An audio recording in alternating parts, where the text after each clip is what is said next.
गोपीचंद पडळकर जत विधानसभेतून उमेदवारी जाहीर झाल्यानंतर विधान परिषदेत आमदार असलेला हा नेता तयारीला लागला। फडणवीसांनी महाराष्ट्राच्या प्रचाराची सुरुवातच गोपीशेठसाठी सभा घेऊन केली। मात्र पडळकरांची दमछाक केली ती सांगलीतल्या भाजप नेत्यांनी। लिंगायत बहुल असलेल्या या मतदारसंघात पडळकरांच्या विरोधात लिंगायत नेत्यानेच बंडखोरी केली आणि निवडणुकीची सगळी समीकरणं बिघडून गेली। फडणवीसांनी सांगूनही तमनगौडा रवी पाटील यांनी आपला उमेदवारी अर्ज कायम ठेवला आणि पडळकरांचा संघर्ष वाढला। आटपाडीतून जतमध्ये आलेल्या पडळकरांना स्वीकारायला स्थानिक नेत्यांनी नकार दिला आणि निवडणुकीतली चुरस आणखी वाढली। निवडणुकीच्या काळात कुणालाही विचारलं तर लोक सांगायचे की पडळकर निवडून यायचं सोडा तिसऱ्या क्रमांकावर जातील। मात्र मतदारांनी फक्त आणि फक्त कमळ हाणलं आणि पडळकर पहिल्यांदाच विधानसभेवर गेले।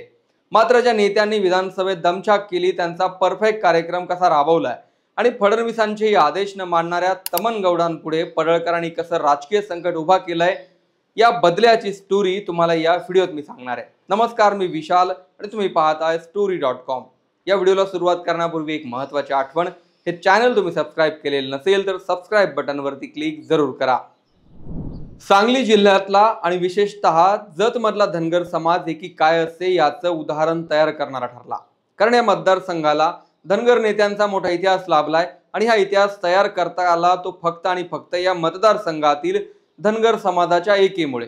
1962 ला काँग्रेसने धनगर समाजाची लोकसंख्या पाहून मूळ तासगावचे असलेल्या टी.के. शेंडगे यांना जतमधून उमेदवारी दिली आणि ते निवडून आले। यानंतर 2009 ला प्रकाश शेंडगेही भाजपच्या तिकिटावर जत मतदारसंघातून विजयी झाले। 2024 लाही मूळ आटपाडीतल्या गोपीशेठ यांना फडणवीसांनी जतमधून उतरवलं आणि त्यांनीही बाजी मारली। पण यावेळची परिस्थिती वेगळी होती। जयंत पाटील आणि पवार कुटुंबाला कायम अंगावर घेणाऱ्या पडळकरांना तिकीट जाहीर झालं आणि भाजपात बंडखोरी झाली। हे बंडखोरी एवढी चिंता वाढवणारी होती की सर्वे आणि स्थानिक पत्रकारही सांगायचे की पडळकर तिसऱ्या क्रमांकाची मतं घेतील आणि काँग्रेसचा उमेदवार निवडून येईल। याचं कारण होतं तमनगौडा पाटील यांची उमेदवारी। या मतदारसंघात धनगर समाज असला तरी प्राबल्य हे लिंगायत समाजाचं आहे। त्यामुळे पडळकरांसमोर टेन्शन होतं की तमनगौडांना रोखायचं कसं। पडळकर आमदार झाले तर त्यांची विधान परिषदेची जागा रिक्त होणार होती आणि ही जागा जतमधील लिंगायत नेत्याला देऊ असा शब्द पक्षाकडून देण्यात आला। फडणवीसांचे प्रयत्न थकले। अखेर तिरंगी लढत ठरली। स्थानिक भाजप नेत्यांनी गोपीशेठच्या प्रचाराकडे पाठ फिरवली। मात्र गोपीशेठची क्रेज एवढी होती की बाजूच्या मतदारसंघांमधल्या कार्यकर्त्यांची फौज त्यांच्या प्रचारासाठी उभा राहिली। जतमधील तरुण कार्यकर्तेही मोठ्या प्रमाणात पडळकरांकडे वळले आणि पक्षाचा आदेश मानला। गोपीशेठने या मतदारसंघात 1,13,000 मतं घेतली तर दुसऱ्या क्रमांकावरील काँग्रेसचे उमेदवार विक्रमसिंह सावत यांनी 75,000 वरच्या वर मतं घेतली। पडळकरांना पाडण्यासाठी उभा राहिलेल्या तमनगौडा पाटलांना 20,000 पेक्षाही कमी मतं मिळाली आणि लिंगायत समाजानेही पडळकरांना साथ दिल्याचं स्पष्ट झालं। गोपीशेठ 38,000 मतांनी म्हणजे 2019 ला विक्रम सावंत जेवढ्या फरकाने जिंकले होते त्यापेक्षा 4,000 मतं घेऊन विजयी झाले। खरं तर या मतदारसंघात 2004 ला पहिल्यांदा सुरेश खाडे यांच्या रूपाने कमळ फुललं। त्यानंतर प्रकाश शेंडगे आणि 2014 ला विलास काका जगताप यांचा विजय झाला। त्यामुळे सलग 3 टर्म हा मतदारसंघ भाजपकडे राहिला। इथलं भाजपचं संघटन मजबूत झालेलं असतानाही 2019 ला ही जागा हातातून गेली। जतमध्ये कुणीतरी सामाजिक समीकरण जुळवणारा चेहरा फडणवीसांना हवा होता आणि त्यासाठी फडणवीसांची पहिली चॉईस होते ते आटपाडीचे गोपीशेठ। पवारांना अंगावर घेणारा आणि सभा गाजवणारा फडणवीसांचा हा खास भिडू वर्षभरापूर्वी जतमध्ये तयारीला लागला आणि स्थानिक मुद्द्यांवर आक्रमकपणे काम सुरू केला। story.com ने जेव्हा विधानसभा काळात जत मतदारसंघाचा दौरा केला तेव्हा तिथले लोक म्हणायचे एकच छंद आणि गोपीचंद। जतचा विकास पाहिजे असेल तर गोपीशेठ शिवाय पर्याय नाही असा नाराच लिंगायत समाजातील गावातही असायचा। अखेर हा नारा खरा झाला। मात्र त्यापूर्वी पडळकरांची घेरेबंदी झाली ती स्वतःच्याच पक्षातल्या लोकांकडून।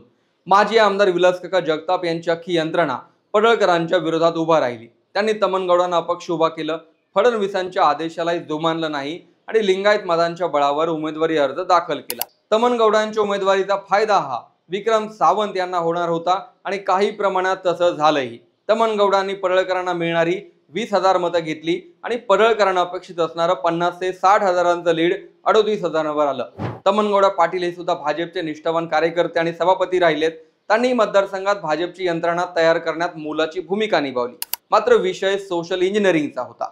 पडळकरांना स्वतःच्या आटपाडी तालुक्यात कोणतीही राजकीय स्पेस नसल्यामुळे जत मतदारसंघावर त्यांचं लक्ष होतं. 2019ला वंचितकडून निवडणूक लढवताना त्यांनी जतमधून 53,000 मतं घेतली आणि हाच मतदारसंघ पुढे आपल्याला विधानसभेवरही पाठवू शकतो याची त्यांना खात्री झाली. पडळकरांनी घेतलेल्या मतांचा फायदा संजय काका पाटलांना झाला आणि ते 19ला विजयी झाले. परिणामी संजय काका पाटलांचीही पुढच्या काळात पडळकरांना मदतच झाली. ऐन विधानसभेच्या तोंडावर बाहेरचा विरुद्ध भूमिपुत्र असा संघर्ष तयार झाला. पडळकरांना जास्तीची कसरत करावी लागली. पडळकरांनी गावोगाव सभा गाजवल्या आणि मतदारांना ठासून सांगितलं की तुमच्या समस्या सोडवणारा फक्त गोपी शेठच आहे. अखेर गोपी शेठ आमदार झाले आणि आता वेळ होती ती विधानसभेचा बदला घेण्याची. तमनगौडा पाटील आणि विलास काका जगताप यांच्या निलंबनाचे आदेश भाजपने काढलेत. हे आदेश पडळकरांच्या सांगण्यावरूनच काढलेत असं तमनगौडांचं म्हणणं आहे. हे म्हणणं खरं असेल किंवा खोटं, मात्र गोपी शेठने बदला पूर्ण केलाय हे मात्र खरं आहे. यावर तुमचं मत जरूर लिहा. हा व्हिडिओ आवडला असेल तर पुढे शेअर करा आणि चॅनल सबस्क्राईब करायला विसरू नका.